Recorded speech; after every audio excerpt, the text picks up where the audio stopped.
नमस्कार। आज हम क्लास 10th हिस्ट्री के अध्याय 4 भारत में राष्ट्रवाद इनके महत्वपूर्ण प्रश्नोत्तर को बिल्कुल आसान शब्दों में समझेंगे ताकि आपको लिखने में कोई परेशानी ना हो। यह टॉपिक बोर्ड परीक्षा में बार बार पूछा जाता है। तो चलिए शुरू करते हैं आज का पहला प्रश्न। चलिए प्रश्न के पहले आप इंट्रोडक्शन को समझिए। तो भारत में राष्ट्रवाद का उदय 19वीं शताब्दी में हुआ और इस समय तक जो भारत था वह पूरी तरह ब्रिटिश शासन के अधीन आ चुका था और अंग्रेजों ने भारत को अपने आर्थिक और राजनीतिक हितों की पूर्ति के लिए भारत को अपना उपनिवेश बनाया और लंबे समय तक यहाँ शासन किया। इस शासन में भारतीयों का व्यापक शोषण हुआ, किसानों से भारी लगान वसूला गया, कुटीर उद्योग जितना भी था सारा नष्ट कर दिए गए और भारतीयों को प्रशासनिक अधिकारों से वंचित रखा गया। अंग्रेजी नीतियों के कारण गरीबी, बेरोजगारी और असमानता धीरे धीरे बढ़ती गई। भारतीय जनता को यह समझ में आने लगा कि विदेशी शासन भारत के हित में नहीं है। इसी चेतना ने भारतीयों को एकजुट किया और उनके मन में स्वतंत्रता का भावना जागृत किया। यही भावना आगे चलकर राष्ट्रवाद के रूप में विकसित हुई। फलस्वरूप क्या हुआ? भारत में विभिन्न राष्ट्रीय आंदोलन की शुरुआत हुई जिनका उद्देश्य विदेशी शासन से मुक्ति प्राप्त करना और एक स्वतंत्र राष्ट्र की स्थापना करना इनका मुख्य उद्देश्य बन गया। आइए अब प्रश्न की ओर चलते हैं। तो पहला प्रश्न है, प्रथम विश्व युद्ध का भारतीय राष्ट्रीय आंदोलन के साथ अंतः संबंधों की विवेचना करें। यानी यहाँ पर प्रथम विश्व युद्ध के बारे में नहीं पूछा जा रहा है, पूछा जा रहा है कि जो प्रथम विश्व युद्ध हुआ उनमें भारतीय राष्ट्रीय आंदोलन के साथ क्या संबंध था। तो प्रथम विश्व युद्ध का भारतीय राष्ट्रीय आंदोलन के साथ जो संबंध था उनके बारे में हमें बताना है।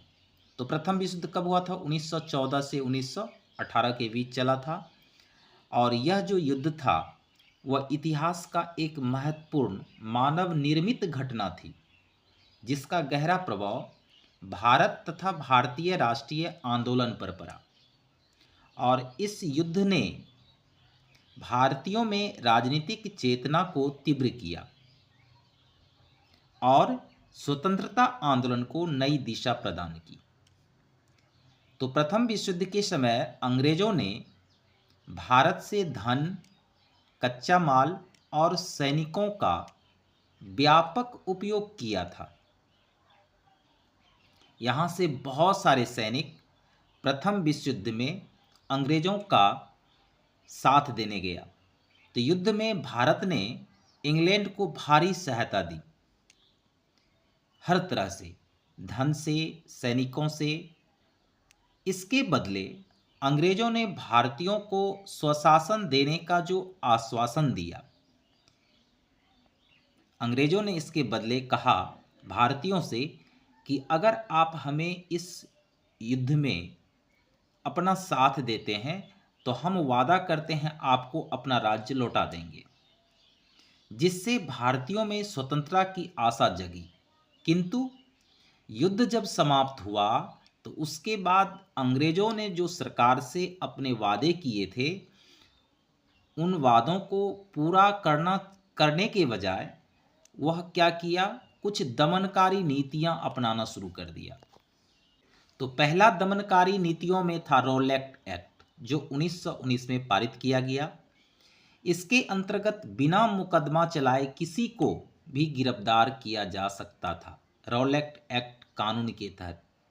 और इस कानून के विरोध में पूरे देश में असंतोष फैल गया। तो इसी क्रम में इसी रॉलेट एक्ट को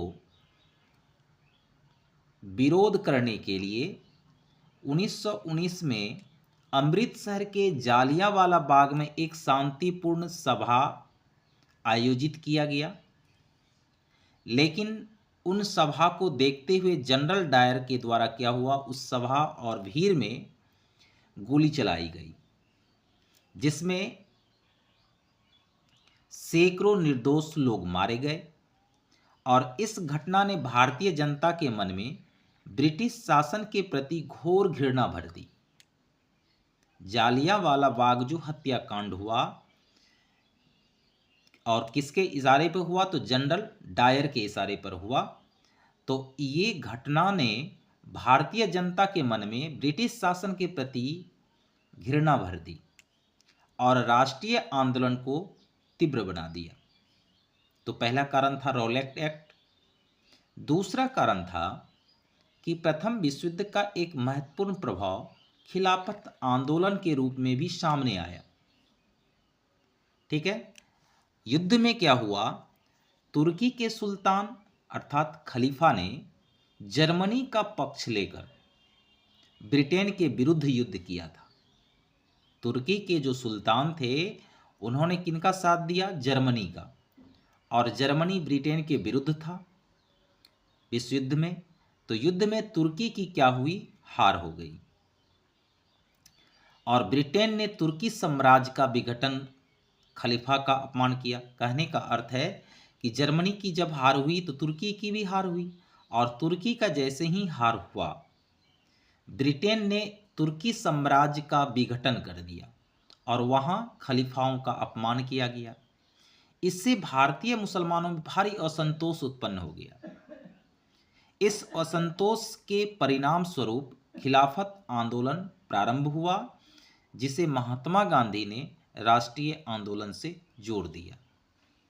तो 1916 के लखनऊ समझौते द्वारा हिंदू मुस्लिम एकता को बल मिला और आगे चलकर असहयोग आंदोलन का मार्ग प्रशस्त हुआ, अर्थात आगे चलकर यही असहयोग आंदोलन के रूप में उभरकर सामने आया। तो इस प्रकार प्रथम विश्व युद्ध ने भारतीय राष्ट्रीय आंदोलन को व्यापक जन समर्थन प्रदान किया, यानी विस्तार रूप से जनताओं का समर्थन मिला। युद्ध के बाद भारत में महंगाई, बेरोजगारी और आर्थिक संकट भी बढ़ गया। इंग्लैंड के आर्थिक संकट का सीधा प्रभाव भारत पर पड़ा। उद्योग धंधे सब चौपट हो गए, वस्तुओं के मूल्य बढ़ गए, आम जनता का जीवन कष्टमय हो गया। इससे जनता में क्या हुआ, असंतोष बढ़ा और राष्ट्रीय आंदोलन से लोग जुड़ने लगे, और जिसका मुख्य उद्देश्य था कि भारत देश को आज़ाद कराना। अगला प्रश्न है, खिलाफत आंदोलन क्यों हुआ? तो प्रथम विश्व युद्ध में तुर्की ने जर्मनी का साथ देकर ब्रिटेन के विरुद्ध युद्ध किया था और इस युद्ध में जर्मनी की हार हो गई। तो जर्मनी की जब हार हुई तो तुर्की की भी हार हुई। तो तुर्की की जैसे ही पराजय हुई, जब युद्ध समाप्त हुआ तो मित्र राष्ट्रों ने तुर्की साम्राज्य के प्रदेशों को आपस में बांट लिया, जिससे तुर्की साम्राज्य जो था वो छिन्न भिन्न हो गया। साथ साथ जो वहाँ का खलीफा था, उनकी शक्ति और सम्मान दोनों को ठेस पहुँचाया गया। खलीफा इस्लाम जगत का धार्मिक प्रमुख माना जाता था, इसलिए उसके अपमान से भारतीय मुसलमान अत्यंत दुखी और आक्रोशित हो उठे। इसी कारण भारतीय मुसलमानों ने तुर्की के प्रति ब्रिटेन की जो नीति थी उनका विरोध करना शुरू कर दिया भारत में, और खलीफा की स्थिति की रक्षा के लिए भारत में खिलाफत आंदोलन प्रारंभ किया। अब प्रश्न है, गांधी जी ने खिलाफत आंदोलन को समर्थन क्यों दिया? गांधी जी ने खिलाफत आंदोलन को समर्थन क्यों दिया? तो उस समय भारतीय मुसलमान तुर्की के सुल्तान को अपना धर्मगुरु मानते थे, और प्रथम विश्व युद्ध के बाद जब अंग्रेजों ने तुर्की के साथ अन्याय किया, अर्थात उनके राज्य को छिन्न भिन्न कर दिया, खलीफा का अपमान किया गया, तो भारतीय मुसलमानों में भारी नाराजगी फैल गई।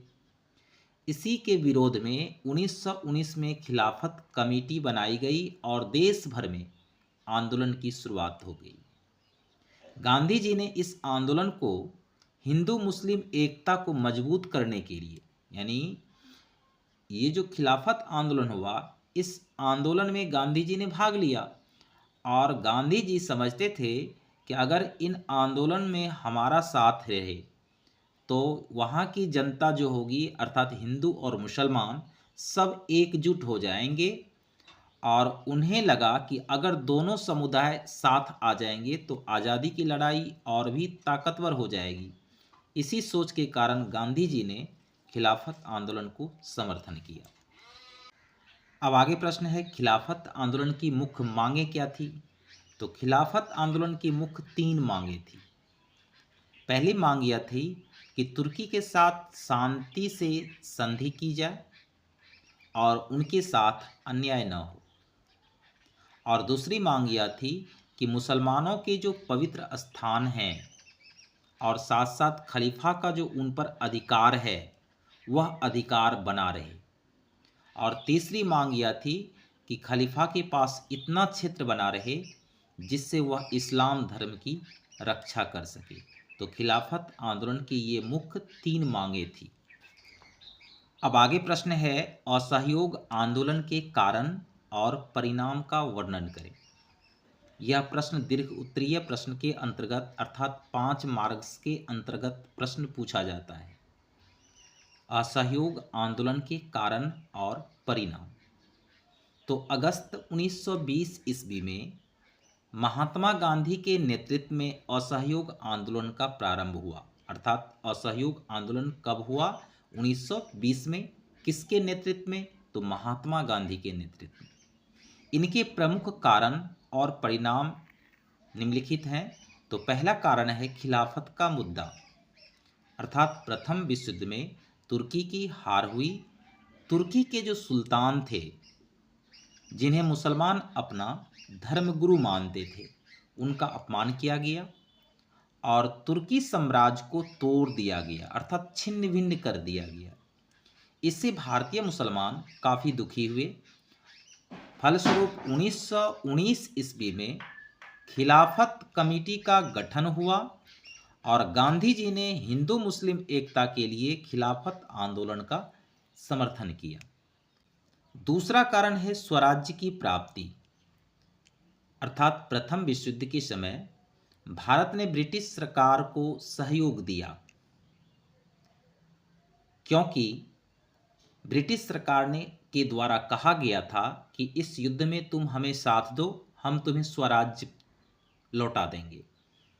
लेकिन युद्ध समाप्त होने के बाद सरकार की जो नीतियां थी वह अधिक कठोर हो गई। स्वराज्य के बदले उन्होंने कुछ दमनगाड़ी नीतियां अपनाना शुरू कर दी, जैसे रॉलेट एक्ट। इससे क्या हुआ? भारतीयों में असंतोष बढ़ा और स्वराज्य प्राप्ति के लिए आंदोलन करने का निश्चय किया। तीसरा कारण था वही रॉलेट एक्ट, जो ब्रिटिश सरकार ने 1919 में एक एक्ट पारित किया जो रॉलेट एक्ट कहलाता है।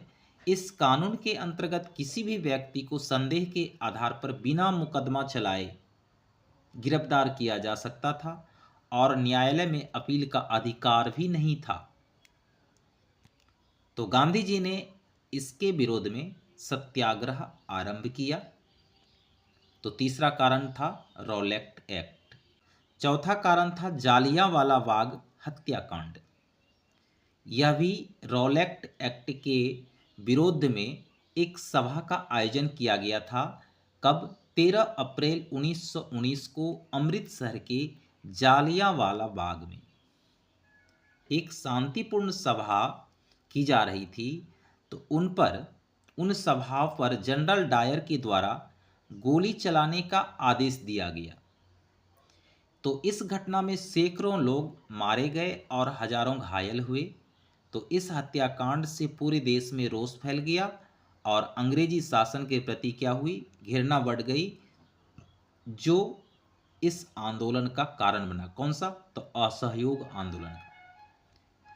अब असहयोग आंदोलन जब कारण बना तो पूरी जनता इन आंदोलनों में भाग लिया और साथ दिया महात्मा गांधी का। तो इस आंदोलन का परिणाम क्या हुआ? तो तो इस आंदोलन का जो परिणाम हुआ वह यह हुआ कि पूरे यह आंदोलन देश भर में फैल गया। इससे ब्रिटिश सरकार क्या हुई, भयभीत हो गई और उसने आंदोलन को दबाने का प्रयास किया। अनेक राष्ट्रीय नेताओं को गिरफ्तार कर लिया गया अंग्रेजों के द्वारा। 5 फरवरी 1922 ईस्वी को उत्तर प्रदेश के चौरी चौरा नामक स्थान पर हिंसक घटना हुई जिसमें पुलिस चौकी जला दी गई। इसी घटना के कारण गांधी जी ने असहयोग आंदोलन वापस ले लिया और उन्हें भी गिरफ्तार कर लिया गया। किन्हें? गांधी जी को। तो इस तरह से यह आंदोलन जो है वहीं का वहीं समाप्त हो गया। तो ये था असहयोग आंदोलन का परिणाम। अब इसी पर आधारित जो लघुत्तरीय प्रश्न पूछे जाते हैं, जैसे कि असहयोग आंदोलन प्रथम जन आंदोलन था कैसे? तो असहयोग आंदोलन भारत का पहला जन आंदोलन था। 1920 में गांधी जी के नेतृत्व में यह आंदोलन की शुरुआत हुई थी और इस आंदोलन ने जनता में राजनीतिक जागरूकता जगाई। लोग स्कूल कॉलेज छोड़ने लगे इस आंदोलन में भाग लेने के लिए। विदेशी सामान का भी बहिष्कार किया जाने लगा और जो व्यक्ति यानी जो भारतीय सरकारी नौकरी पर था वह अंग्रेजों का बहिष्कार कर सरकारी नौकरी भी छोड़ने लगा। साथ साथ महिलाओं भी ने भी यह आंदोलन में बढ़ चढ़ कर शामिल हुआ। जहाँ तक अगर किसी को धन की इस आंदोलन में जरूरत पड़ी तो महिलाएं अपना जेवर दान करके उन्हें पूर्ति किया। तो इस तरह हर आम आदमी ने इसमें हिस्सा लिया और स्वराज्य का संदेश हर घर तक पहुंचाया। तो ये था प्रश्न, असहयोग आंदोलन प्रथम जन आंदोलन था कैसे? तो भारत में राष्ट्रवाद का जो मुख्य प्रश्न था वो आप लोगों ने पढ़ा। अब जो बचा प्रश्न है वो आगे वीडियो में मिलेगा। वीडियो पसंद आए तो लाइक, सब्सक्राइब एंड शेयर अवश्य करें। धन्यवाद।